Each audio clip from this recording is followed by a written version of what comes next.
क्या यूरोप के बाद अब एशिया में युद्ध का नया मोर्चा खुलने वाला है? ये सवाल इसलिए उठ रहे हैं क्योंकि अमेरिकी राष्ट्रपति जो बाइडेन 4 दिन बाद अपने पहले एशिया दौरे पर जापान जा रहे हैं, जहां वो क्वाड की बैठक में हिस्सा लेंगे। जो बाइडेन के दौरे से पहले चीन के विदेश मंत्रालय ने बयान जारी किया है। चीन ने इसे नेटो का विस्तार बताते हुए एशिया में संघर्ष को धमकी दी है।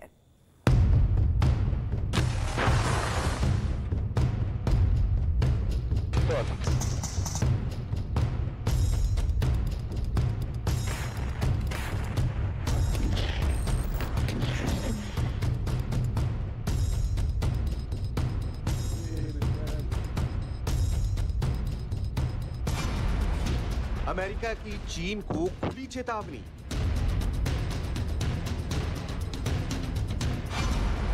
एशिया में अमेरिकी विस्तार। इंडो पैसिफिक पर आमने सामने हुए बाइडेन जिनपिंग। यूरोप में महायुद्ध के बाद अब एशिया में हलचल तेज हो गई है। अमेरिकी राष्ट्रपति जो बाइडेन अपने पहले एशिया दौरे में जापान आने वाले हैं। उससे पहले चीन के विदेश मंत्रालय ने अमेरिका को धमकी दी है।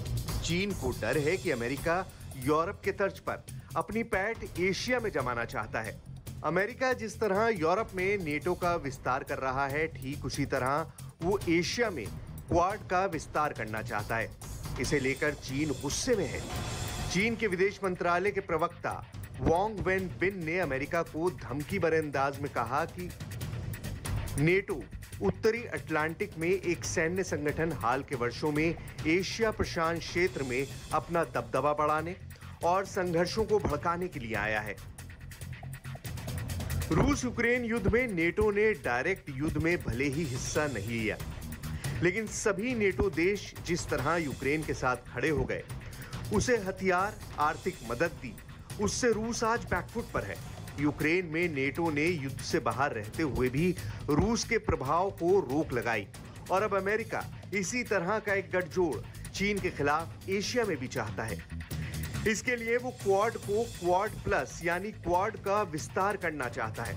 अमेरिका के इरादे को चीन समझ चुका है, इसीलिए उसने अमेरिका के खिलाफ एशिया में एक नया मोर्चा खोल दिया है। एशिया में बाइडेन के दौरे से पहले उसने अमेरिका को वार्निंग भी दे दी है। 20 से 24 मई तक बाइडेन एशिया दौरे पर रहेंगे। इस दौरान वो जापान में होने वाले क्वाड की मीटिंग में शामिल होंगे। क्वाड की बैठक में जो बाइडेन के साथ साथ जापान के पीएम फुमियो किशिदा, ऑस्ट्रेलिया के पीएम स्कॉट मॉरिसन और भारत के पीएम नरेंद्र मोदी हिस्सा लेंगे। क्वाड की बैठक का मुख्य एजेंडा फ्री इंडो पैसिफिक है, यानी चीन के दबदबे से इंडो पैसिफिक को आजाद रखना। इसके लिए अब क्वाड प्लस की बात हो रही है, जिसमें दक्षिण Korea, Indonesia, Malaysia, Philippines, Vietnam को क्वाड में शामिल करना चाहते हैं। इस वक्त आसियान देशों में चीन का दबदबा है। चीन के आर्थिक पैकेज और बड़े इंफ्रास्ट्रक्चर प्रोग्राम का ये देश हिस्सा है। इन देशों में चीन ने भारी निवेश भी कर रखा है, लेकिन ये सभी देश चीन के बढ़ते प्रभाव से डरे हुए हैं। इन देशों का साउथ चाइना में चीन के साथ बॉर्डर विवाद भी है। चीन इन देशों को धमकी देता है। अब ये देश अमेरिका समेत क्वाड से उसी तरह के आर्थिक मदद की आस रखते हैं।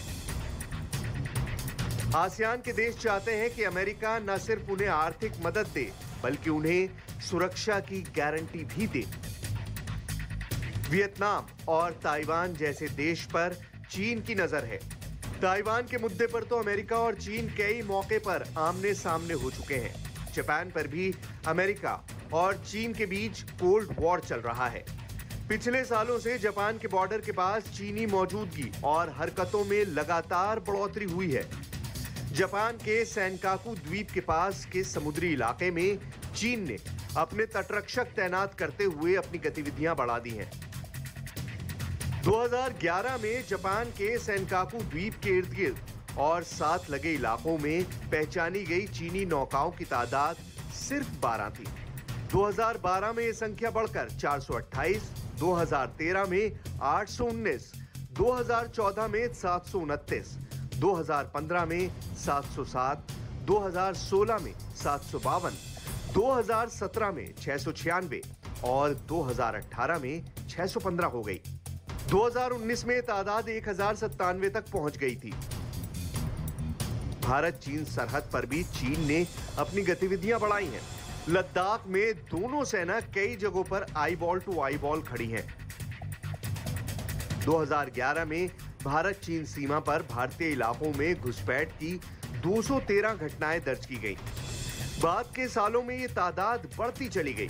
2012 में 426, 13 में 411, 2014 में 460, 2015 में 428, 2016 में 296, 2017 में 473, 2018 में 404 और 2019 में 663।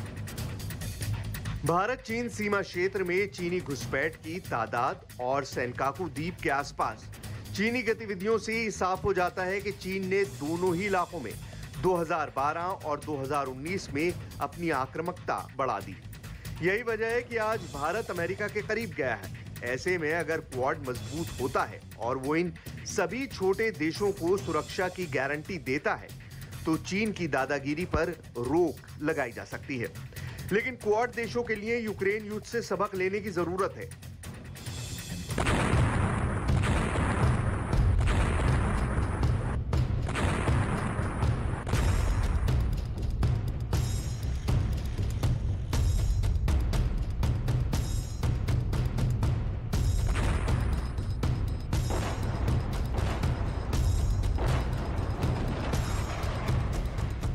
क्वाड देशों को यह भी देखना होगा कि यूक्रेन युद्ध में जिस तरह चीन रूस के करीब गया है उससे शक्ति संतुलन में बड़े बदलाव हो गए हैं। चीन ने महायुद्ध के दौरान रूस को हथियार पहुंचाया। तेल गैस में बड़े समझौते कर चीन ने रूस को आर्थिक मोर्चे पर भी मदद की। इन दोनों देशों का गठजोड़ दुनिया में नए वर्ल्ड ऑर्डर बनने का संकेत दे रहा है।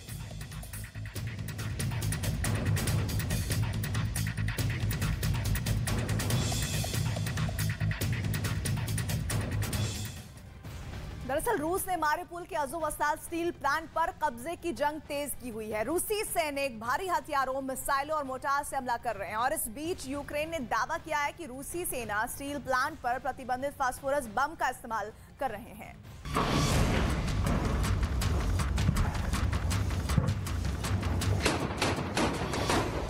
क्या रूस ने यूक्रेन में फास्फोरस बम से हमला किया?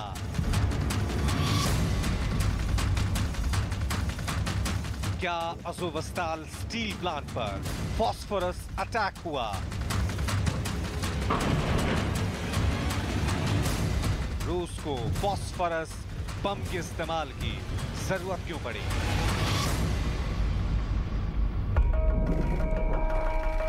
यूक्रेन की तरफ से जारी इस वीडियो को ध्यान से देखिए, जिसमें बुरी तरह से तबाह हुए अज़ोवस्ताल स्टील प्लांट और उसके आसपास का इलाका नजर आया। तभी वहां अचानक आसमान से आग की बारिश शुरू हो गई। छोटे छोटे आग के कई गोले अज़ोवस्ताल स्टील प्लांट के अलग अलग हिस्सों से जाकर टकराने लगे। ऐसा लगा मानो पटाखे छूट रहे हों। थोड़ी देर में आसमान से शोलों की बारिश और तेज हो गई और जैसे ये जमीन से टकराते वहां एक तेज चमक के बाद धुएं का गुब्बार उठता दिखाई देता। यूक्रेन ने आरोप लगाया कि रूसी सेना ने स्टील प्लांट को इन्हीं खतरनाक फास्फोरस बमों से निशाना बनाया। रात के अंधेरे में भी रूस की तरफ से अज़ोवस्ताल प्लांट पर फास्फोरस बम से अटैक का दावा किया गया। इस वीडियो को देखिए, जिसमें आसमान में आतिशबाजी जैसा नजारा दिखाई दिया, लेकिन ये कोई आतिशबाजी नहीं है, बल्कि फास्फोरस बम के शोले हैं जो सुरंगों में छिपे यूक्रेन की सेना पर कहर बनकर टूट रहे हैं। यूक्रेन के उप प्रधानमंत्री ने अज़ोवस्ताल प्लांट पर हमले का वीडियो जारी किया है। उन्होंने ट्विटर पर लिखा कि ये मारिउपोल के रक्षकों के खिलाफ फास्फोरस बमों के इस्तेमाल का वीडियो सबूत है। अज़ोवस्ताल सिर्फ यूक्रेन के लिए नहीं बल्कि पूरे यूरोप के लिए खड़ा है। सबसे बहादुर मानव जाति कभी माफ मत करना और कभी मत भूलना। रूस के सैनिकों को स्टील प्लांट पर कंट्रोल करने में अब तक कामयाबी नहीं मिली। ये हाल तब है जब पिछले कुछ दिनों में रूसी सेना ने वहां हमले और तेज कर दिए हैं। वहां से सामने आए एक वीडियो में दिखाई दिया कि अज़ोवस्ताल के एक इलाके में खड़े रूस के एक टैंक पर लगी मशीन गन की मदद से स्टील प्लांट को निशाना बनाकर जोरदार फायरिंग की गई। सिर्फ फास्फोरस बम और मशीन गन से ही नहीं हमले किए जा रहे, बल्कि अज़ोवस्ताल स्टील प्लांट पर भारी बमबारी भी जारी है। प्लांट और उसके आसपास के एक बड़े इलाके में एक के बाद एक कई बम तेज धमाके के साथ फटते नजर आए। रूसी सेना पर आरोप लगा कि उसने यूक्रेन युद्ध में इसका कई बार इस्तेमाल किया। कुछ दिनों पहले यूक्रेन ने डोनेस्क में भी रूस की तरफ से फास्फोरस बम से हमला होने की बात कही थी और ऐसा ही हमला अब अज़ोवस्ताल में होने का दावा किया गया।